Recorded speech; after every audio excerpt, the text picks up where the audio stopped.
እሺ ከባድ ነው ግን ይቻላል። ይሄ ነገር የተገረዙ ሴቶች ያው በጣም በርካታ ችግር ይገጥማቸዋል።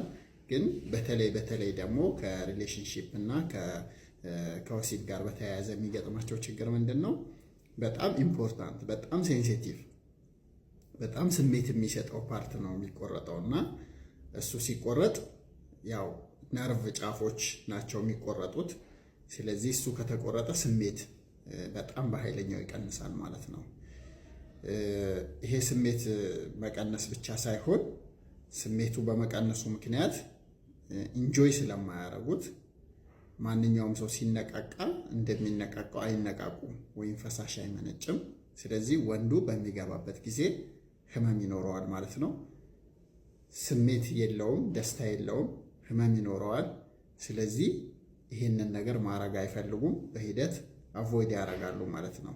ለዛ ምንድነው ትርጉሙ? እኔ ሰዎች እንዲሚሉኝ ነገር እኔ ምንም አይገባኝም ይላሉ ማለት ነው፣ ብዙ የተገረዙ ሴቶች ማለት ነው። ስለዚህ እንደዚህ በሚሆኑ ጊዜ ሰውነታቸውን ኤክስፕሎር ማድረግ አለባቸው። ምን ደስ እንደሚላቸው ማወቅ አለባቸው።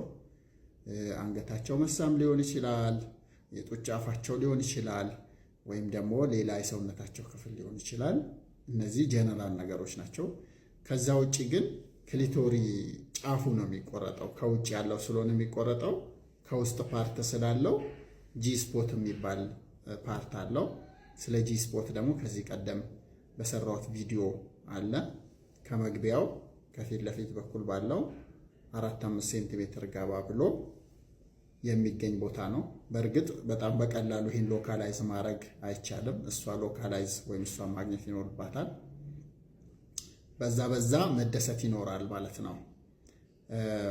ግን በጣም ግርዛት፣ የሴት ልጅ ግርዛት ወይም ፊሜል ጄኒታል ሙቲሌሽን በጣም መቅረት ያለበት ባርባሪክ የሆነ ትራዲሽናል ባህላዊ ሃርምፉል ወይም ደግሞ ጎጂ ባህላዊ ልማድ ነው ማለት ነው።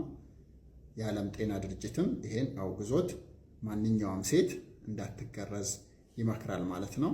የተገረዛችሁ ደግሞ ቀሪውን አካላችሁን ኤክስፕሎር በማድረግ ለባለቤታችሁ፣ ለጓደኛችሁ የሚመቻችሁን ነገር ማስረዳት ይጠበቅባችኋል ማለት ነው።